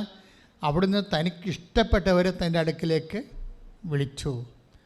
അപ്പോൾ അടുക്കിലേക്ക് വിളിച്ചിട്ടുള്ള എല്ലാവരും ദൈവത്തിന് ഇഷ്ടപ്പെട്ടതാണ്. ദൈവത്തിന് ഇഷ്ടപ്പെട്ടത് കൊണ്ടാണ് ദൈവം തിരഞ്ഞെടുത്തിരിക്കുന്നത്. അപ്പോൾ ഇനിയിപ്പോൾ നമ്മുടെ മുമ്പിലുള്ള ഒരു ബാധ്യത എന്ന് പറഞ്ഞാൽ എന്താണ്? വിളിയും തിരഞ്ഞെടുപ്പും ഉറപ്പിക്കണം. അതാണ് നമ്മുടെ മുമ്പിലുള്ള ബാധ്യത. എന്താ? ദൈവത്തെ ഇഷ്ടപ്പെട്ടു, ദൈവം തിരിഞ്ഞു എടുത്തു, ദൈവം നമ്മളെ വിളിച്ചു. ഇനി നമ്മുടെ മുമ്പിലുള്ള ബാധ്യത എന്താണ്? 2 പത്രോസ് 1:10 സ്തുതിക്കട്ടെ. ഹല്ലേലൂയ. ഹല്ലേലൂയ. ഹല്ലേലൂയ. ഹല്ലേലൂയ. ഹല്ലേലൂയ. ഹല്ലേലൂയ. ഹല്ലേലൂയ. 2 പത്രോസ് 1:10. 2 പത്രോസ് 1:10. ആകയാൽ സഹോദരരെ, പറഞ്ഞേ, ആകയാൽ സഹോദരങ്ങളെ, ആകയാൽ സഹോദരങ്ങളെ, നിങ്ങളുടെ വിളിയും തിരഞ്ഞെടുപ്പും ഉറപ്പിക്കുന്നതിൽ കൂടുതൽ ഉത്സാഹമുള്ളവരായിരിക്കുവിൻ. ഇങ്ങനെ ചെയ്താൽ ഒരിക്കലും നിങ്ങൾ വീണു പോവുകയില്ല. അപ്പോൾ ഇത് എപ്പോഴും ഇങ്ങനെ ഉറപ്പിക്കേണ്ടി വരും. വിളിക്കുമല്ലോ കുഴപ്പം. ഒരിക്കൽ വിളിച്ചു കഴിഞ്ഞാൽ തിരഞ്ഞെടുത്ത് കഴിഞ്ഞാൽ എന്നേക്കാട്ട് ഉറച്ചെന്ന് നിങ്ങൾ ധരിക്കരുത്. ഇടയ്ക്കിടയ്ക്ക് ഇങ്ങനെ വിളി ആടിക്കൊണ്ടിരിക്കും. കാരണം നമ്മുടെ വിഷയങ്ങളൊക്കെ ഇടയ്ക്കൊക്കെ ചിലപ്പോൾ നമ്മൾ വിചാരിക്കുന്ന പോലെ നടന്നില്ലെന്ന് വരും. അതാണ് വിഷയം. അതായത് വിഷയങ്ങൾ വിചാരിക്കുന്ന പോലെ നടക്കാതെ വരുമ്പോൾ വിളി ആട്ടത്തിലാവും. പിന്നെ എന്ത് ചെയ്യും? വിശ്വാസം കൊണ്ട് നമ്മളതിനെ ഉറപ്പിച്ചുകൊണ്ടേ ഇരിക്കണം. ചില സമയത്ത് നമ്മൾ വിചാരിക്കുന്ന ഒരു കാര്യവും നടക്കാതെ വരും. ചില കാര്യം നടക്കാത്ത കാര്യങ്ങളോ ദൈവം ഇക്കാലങ്ങളിൽ നിങ്ങൾക്ക് തരാൻ ഉദ്ദേശിക്കാത്ത കാര്യങ്ങളോ ആണ് നമ്മൾ ചോദിച്ചതെങ്കിൽ അതിന് ചില സമയത്ത് കിട്ടാതെ വരും. ഞാൻ എപ്പോഴും പറയുന്നൊരു കാര്യമുണ്ടല്ലോ, ഈ കൃപാസനത്തിൻ്റെ സ്ഥലത്തിന് വേണ്ടി ഞാൻ എത്രയോ പ്രാവശ്യം ദൈവത്തോട് 1993 ചോദിച്ചു. ഞാൻ കണ്ട സ്ഥലം ഒരു കൊല്ലം പ്രാർത്ഥിച്ചിട്ടും ദൈവം എനിക്ക് തന്നില്ലല്ലോ. 97 ഈ സ്ഥലം ദൈവം തന്നത്. ചോദിച്ച സ്ഥലം തന്നില്ല, വേറെ ഒരു സ്ഥലം തന്നു. അതാണിപ്പോൾ നിങ്ങൾ വന്നിരിക്കുന്ന സ്ഥലം. ഇത് കൃപാസനം ശരിക്കും പറഞ്ഞാൽ വേറെ ഒരു സ്ഥലത്ത് വരേണ്ടതായിരുന്നു. അത് അക്കാലം ഞാൻ ചോദിച്ചപ്പോൾ ദൈവം അതെനിക്ക് തന്നില്ല. അപ്പോൾ ഞാൻ ഒരു കൊല്ലം പ്രാർത്ഥിച്ചതല്ലേ, ദൈവം എനിക്ക് തരേണ്ടതല്ലേ? അപ്പോൾ ഇത്രയും പ്രാർത്ഥിച്ച് ദൈവത്തിന് വേണ്ടി ശുശ്രൂഷ ചെയ്യാനല്ലേ ഞാൻ സ്ഥലം ചോദിച്ചത്, എന്നിട്ട് എന്താണ് തരാഞ്ഞത് എന്ന് വേണേൽ എനിക്ക് ചോദിക്കാം. പക്ഷേ ഞാൻ അങ്ങനെ ചോദിക്കാതെ എൻ്റെ വിളി ഉറപ്പിച്ചു. കർത്താവ് ഇപ്പം തന്നില്ലെങ്കിൽ എപ്പോഴെങ്കിലും തരും, തന്നില്ലെങ്കിലും കർത്താവിൻ്റെ ഇഷ്ടം അതാണെങ്കിൽ അതിനോട് ഞാൻ യോജിക്കുന്നു. ഇതാണ് നിലപാട്. ശ്രുതികട്ടെ. ഹല്ലേലൂയ. ഹല്ലേലൂയ. ഹല്ലേലൂയ. ഹല്ലേലൂയ. ഹല്ലേലൂയ. ആരാധന, ആരാധന. ഹല്ലേലൂയ. ഹല്ലേലൂയ. യേശുവേ പ്രാർത്ഥിക്കാം. ഹല്ലേലൂയ. ഹല്ലേലൂയ. യേശുവേ നന്ദി, മഹത്വം. യേശുവേ ആരാധന, മഹത്വം. ഹല്ലേലൂയ. ഹല്ലേലൂയ. ഹല്ലേലൂയ. മഹത്വം, മഹത്വം. ആരാധന, ആരാധന. ഹല്ലേലൂയ. യേശുവേ നന്ദി. നമ്മൾ മർക്കോസ് 13:13 കണ്ടത്, അവിടുന്ന് തനിക്ക് ഇഷ്ടപ്പെട്ടവരെ തൻ്റെ അടുക്കിലേക്ക് വിളിച്ചു വന്നാണ്. വിളിച്ചതെന്തിനാണ്? വായിച്ചുള്ളൂ. ശ്രുതികട്ടെ. ഹല്ലേലൂയ. ഹല്ലേലൂയ. ഹല്ലേലൂയ. മർക്കോസ് 3:13 14 മുതലുള്ള തിരുവചനങ്ങൾ. തന്നോട് കൂടെ ആയിരിക്കുന്നതിനും പ്രസംഗിക്കാൻ അയക്കുന്നതിനും പിശാചുക്കളെ ബഹിഷ്കരിക്കാൻ അധികാരം നൽകുന്നതിനുമായി അവൻ 12 പേരെ നിയോഗിച്ചു. അതായത് എപ്പോഴും ഈശോ അടുത്തേക്ക് വിളിക്കുമ്പോൾ നിങ്ങൾ വിചാരിക്കരുത് എന്നും കൊന്നും പ്രാർത്ഥിച്ച് കർത്താവിൻ്റെ അടുത്ത് ഇരിക്കാനാണ് വിളിക്കണമെന്ന് വിചാരിക്കരുത്. അവിടെയാണ് വിഷയം വന്നത്. കർത്താവ് അടുത്തേക്ക് നമ്മളെ വിശ്വാസം കൊണ്ട് വിളിക്കുമ്പോൾ എപ്പോഴും നമ്മളെ അടുത്തുനിന്ന് പറഞ്ഞു വിടാൻ വേണ്ടിയാണ് വിളിക്കുന്നത്. മനസ്സിലായില്ലേ? നമ്മൾ അടുത്തേക്ക് വിളിക്കുമ്പോൾ എന്തിനാണ് വിളിക്കുന്നത്? അതായത് അവരെ പറഞ്ഞു വിടാൻ വേണ്ടിയാണ്. എങ്ങോട്ട് പറഞ്ഞു വിടണം? വിശ്വാസ കൈമാറ്റത്തിന് മറ്റുള്ളവരടുത്തേക്ക് പറഞ്ഞു വിടണം. ഈ ഉടമ്പടി ഇത്രയും കത്താൻ കാര്യം എന്താണ്? വിശ്വാസ കൈമാറ്റം ശക്തമായ രീതിയിൽ നടക്കുകയല്ലേ, അല്ലേ? ഇപ്പോൾ ആ കുഞ്ഞിൻ്റെ ടൈം ഷോർട്ട് ചെയ്ത് കൊടുത്തില്ലേ? 3 കൊല്ലത്തെ സമയം കുഞ്ഞിന് 4 വയസ്സുള്ള കുഞ്ഞിന് എന്തുകൊണ്ടാണ് ടൈം ഷോർട്ട് ചെയ്ത് കൊടുത്തിരിക്കുന്നത്? ആ കുഞ്ഞ് ഒരു കീമോ കഴിഞ്ഞപ്പോൾ ഒരു ഓക്കെ കഴിഞ്ഞപ്പോൾ ആ 4 വയസ്സുകാരത്തി പത്രവും കൊണ്ട് നടന്ന് അവളുടെ ഫ്ലാറ്റിൽ എല്ലാവർക്കും കൊടുക്കുകയാണ്, ഈശോ അമ്മയുടെ പത്രമാണെന്ന് പറഞ്ഞു. 4 വയസ്സേ ഉള്ളൂ ആളിനെ. ആ കൃപാസനം പത്രത്തെ അവളുടെ താമസിക്കുന്ന ട്രീറ്റ്മെൻറ്റിന് വന്ന് താമസിക്കുന്ന ഫ്ലാറ്റിലെ ഓരോ മുറിയിലും കൊണ്ടുപോയി എല്ലാവരും കൊടുക്കും. എന്താണ്? ഈശോ അമ്മയുടെ പത്രമാണെന്ന് പറഞ്ഞു. അപ്പോൾ ദൈവത്തോട് ആ കുഞ്ഞ് കാണിച്ച സ്നേഹത്തിനാണ് അവർക്ക് ടൈം ഷോട്ടിങ് കൊടുക്കുന്നത്. നമുക്ക് എപ്പോഴും വിചാരിക്കണം 4 വയസ്സുള്ള കുഞ്ഞു പോലും കർത്താവിനെ ഇങ്ങനെ പ്രഘോഷിക്കുകയാണ്. എപ്പോഴും നമ്മൾ വിചാരിക്കേണ്ടത് ദൈവം നമ്മളെ വിളിക്കണത് ദൈവത്തിൻ്റെ അടുത്തിരുന്ന് ജീവിതകാലം മുഴുവൻ പ്രാർത്ഥിക്കാനല്ല വിളിക്കണത്, പറഞ്ഞയക്കാൻ വേണ്ടി വിളിക്കുകയാണ്. പറഞ്ഞയക്കാൻ വേണ്ടി വിളിക്കുമ്പോൾ ആ ഒരു ബോധം നമുക്കുണ്ടാവണം. മേരി മാഗ്ഡലിനെ പോലെ ഈശോ വിളിച്ചത്, നീ എൻ്റെ അടുത്തിങ്ങനെ നിൽക്കല്ലേ, എൻ്റെ ടൈം കഴിഞ്ഞു എന്ന് പറയും. നീ പോയി എൻ്റെ സഹോദരങ്ങളോട് ഞാൻ ജീവിച്ചിരിക്കുന്നു എന്ന് പറയും. അത് അടുത്ത് ആളെ പറഞ്ഞു വിടുകയാണ് ഉടനെ. ബൈബിളിൽ ഏറ്റവും ശക്തമായൊരു സംഭവമാണിത്. 16:20 ശ്രുതികട ഹല്ലേലൂയ ഹല്ലേലൂയ ഹല്ലേലൂയ ഹല്ലേലൂയ യേശുവേ നന്ദി, യേശുവേ സ്തുതി, ഹല്ലേലൂയ ഹല്ലേലൂയ ഹല്ലേലൂയ ഹല്ലേലൂയ ഹല്ലേലൂയ യേശുവേ നന്ദി. യോഹന്നാൻ 20:16 യേശു അവളെ വിളിച്ചു. പറഞ്ഞു, യേശു അവളെ വിളിച്ചു. മറിയം. അവൾ തിരിഞ്ഞ് റബ്ബോനി എന്ന് ഹെബ്രായ ഭാഷയിൽ വിളിച്ചു. ഗുരു എന്നർത്ഥം. യേശു പറഞ്ഞു, നീ എന്നെ തടഞ്ഞു നിർത്താതിരിക്കുക. എന്തെന്നാൽ ഞാൻ പിതാവിന്റെ അടുത്തേക്ക് ഇതുവരെയും കയറിയിട്ടില്ല. നീ എന്റെ സഹോദരന്മാരുടെ അടുത്ത് ചെന്ന് അവരോട് ഞാൻ എന്റെ പിതാവിന്റെയും നിങ്ങളുടെ പിതാവിന്റെയും എന്റെ ദൈവത്തിന്റെയും നിങ്ങളുടെ ദൈവത്തിന്റെയും അടുത്തേക്ക് ആരോഹണം ചെയ്യുന്നു എന്ന് പറയുക. മേരി മാഗ്ഡലിനോട് പോലും ഈശോ എന്താ പറയണത്? നീ എൻ്റെ അടുത്ത് തന്നെ നിൽക്കാതെ വേഗം സ്ഥലം വിട്ട് പോകണം. എന്തിനാണ് നിന്നെ വിളിച്ചിരിക്കണത്? എന്തിനാണ്? സുവിശേഷം ആകാനും സുവിശേഷം ഏൽക്കാനും വേണ്ടിയാണ്. യേശുവിനെ രക്ഷാകര സംഭവം മറ്റുള്ളവരുടെ വീണ്ടെടുപ്പിന് വേണ്ടി കൈമാറാൻ വേണ്ടിയാണ്. അത് നിങ്ങളെ മിഷനിലേക്ക്, ഇപ്പം നിങ്ങളിങ്ങനെ കരഞ്ഞും കൂപ്പി എപ്പോഴും എൻ്റെ കടമേ, എൻ്റെ രോഗമേ, എൻ്റെ ജീവിതമേ, ഇപ്പം എനിക്ക് തന്നെയാണെങ്കിൽ എന്തുമാത്രം ഡിസീസുണ്ട്. I am not bother about it. എന്താ കാര്യം ഞാൻ ഇതിനു വേണ്ടി പ്രത്യേകിച്ച് കർത്താവിൻ്റെ തിരുസേന സൗഖ്യത്തിന് വേണ്ടി പ്രാർത്ഥിക്കുക ചെയ്തിട്ടില്ല. എന്താ കാര്യം വെച്ച് കഴിഞ്ഞാൽ ഇപ്പം തുടങ്ങിയല്ല. എന്നെ സംബന്ധിച്ചിടത്തോളം ഞാൻ ശുശ്രൂഷ തുടങ്ങിയ കാലം മുതലേ ഉള്ള സംഭവം ശുശ്രൂഷയുടെ ഭാഗമാണ്. അതായത് ഈ വൂണ്ടഡ് ഹീലർ എന്ന് പറയും. ബൈബിളിൽ അറിയാവുന്നവർക്ക് അതിൻ്റെ അർത്ഥം മനസ്സിലാകും. അതായത് നമുക്ക് മറ്റുള്ളവരെ സുഖപ്പെടുത്തുന്നതിന് മുമ്പ് നമ്മൾ മുറിയണം. കർത്താവ് അവൻ്റെ മുറിവിലാണല്ലോ നമുക്ക് സൗഖ്യമെന്ന് പറയത്തില്ലേ.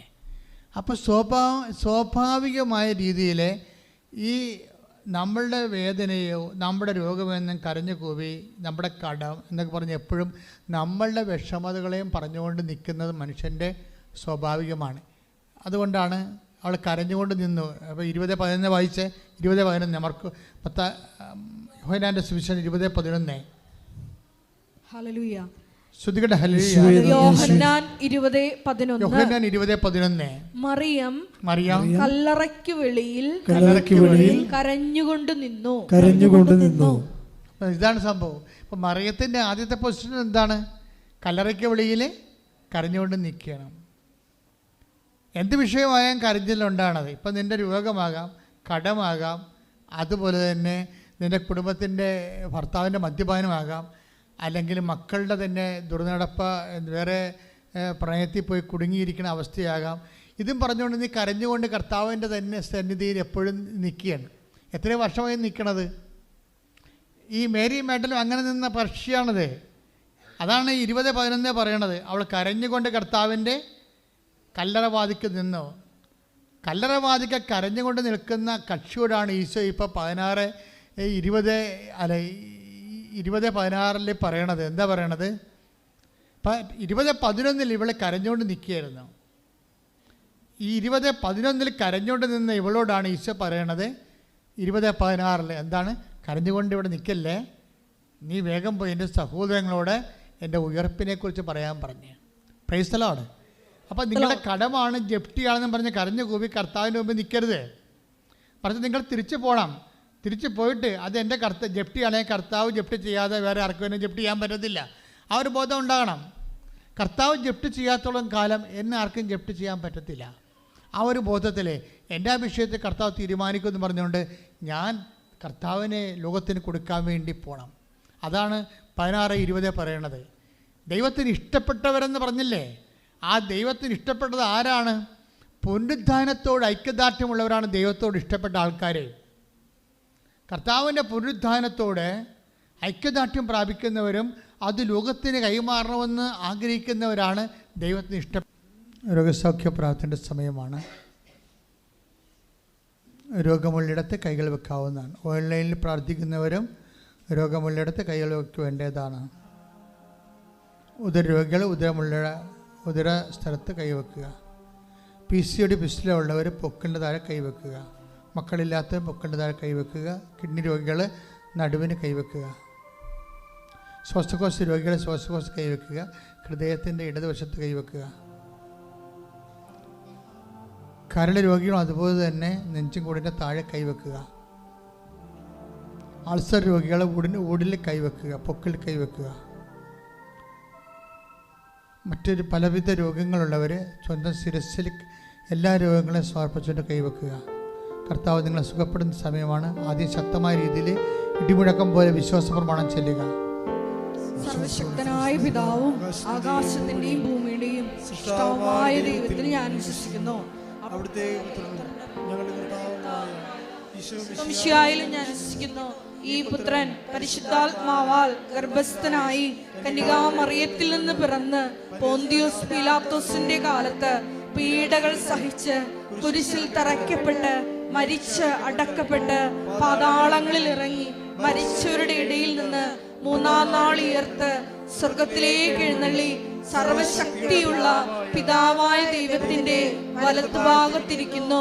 അവിടെ നിന്ന് ജീവിക്കുന്നവരെയും മരിച്ചവരെയും വിധിക്കുവാൻ വരുമെന്നും ഞാൻ വിശ്വസിക്കുന്നു. പരിശുദ്ധാത്മാവിലും ഞാൻ വിശ്വസിക്കുന്നു. വിശുദ്ധ കത്തോലിക്ക സഭയിലും പുണ്യവാന്മാരുടെ ഐക്യത്തിലും പാപങ്ങളുടെ മോചനത്തിലും ശരീരത്തിന്റെ ഉയർപ്പിലും നിത്യമായ ജീവിതത്തിലും ഞാൻ വിശ്വസിക്കുന്നു. ആമേൻ.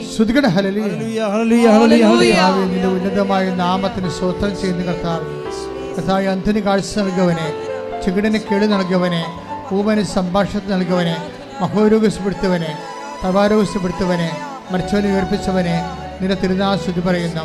എൻ്റെ കർത്താവിൻ്റെ ഉന്നതമായ നാമത്തിൽ സഭയുടെ അധികാരത്തിൽ അടയാളത്തിൽ ദൈവത്തിൻ്റെ ശക്തിയാൽ മാരക രോഗങ്ങൾ തീരാ രോഗങ്ങൾ യേശുവിൻ്റെ നാമത്തിൽ മാറിപ്പോകട്ടെ. 36 വർഷം അർപ്പിച്ച കൃപാന്റെ യോഗ്യതയാൽ കൃപാസ്ഥാനത്താറെ ജീവനോടെ പ്രത്യക്ഷപ്പെട്ട മാതാവിൻ്റെ മധ്യസ്ഥത്തിലെ മാരക രോഗങ്ങളുടെ തീരാവ്യാധികൾ യേശുവിൻ്റെ നാമത്തിൽ മാറിപ്പോകട്ടെ.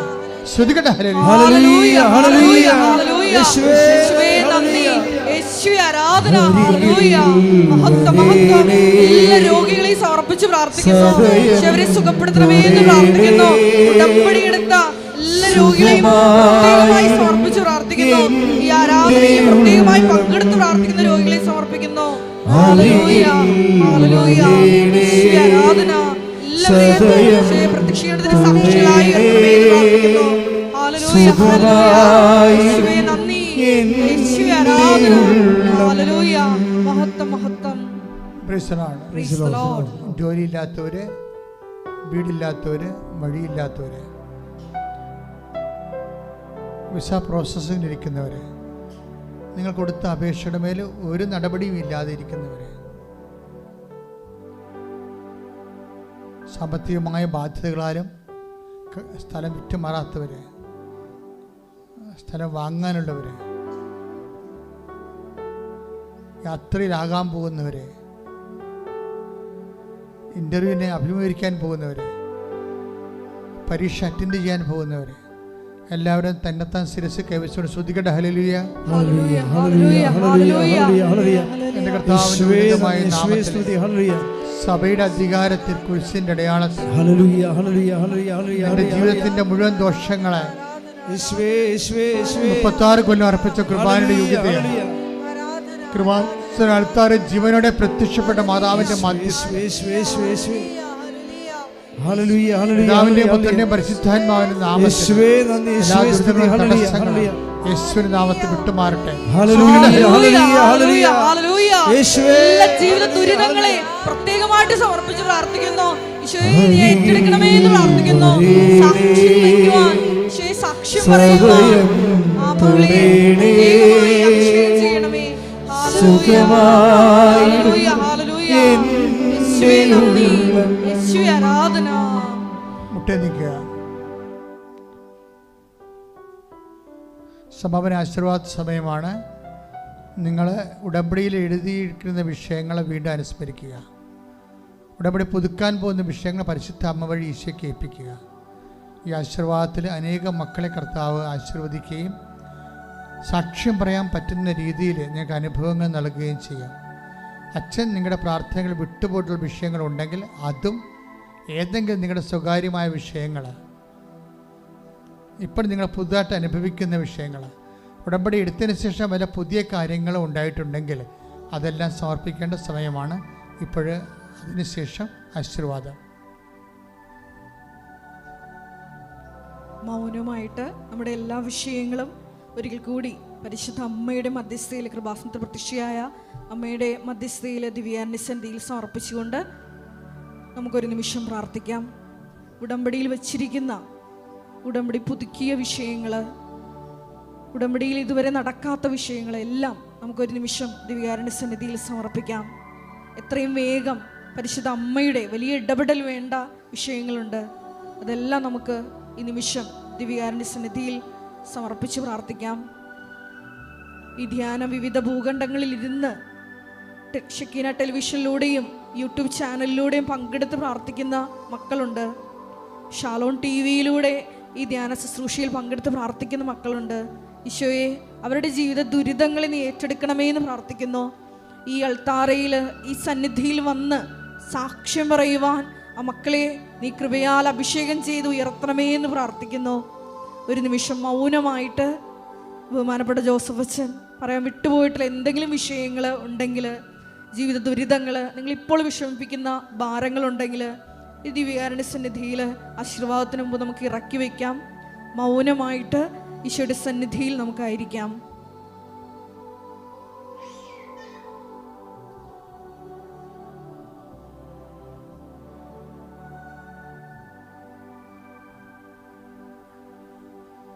ആശീർവാദം. ശിരസ് നമിച്ച് ആശീർവാദം സ്വീകരിക്കാം.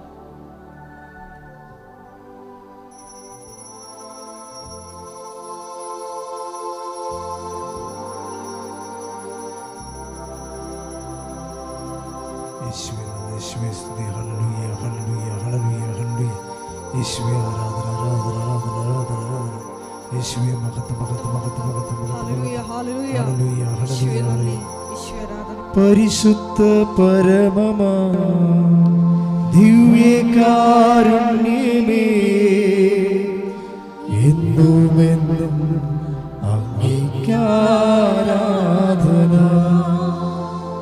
പരിശുദ്ധ പരമമാ ദിവ്യകാരുണ്യമേ,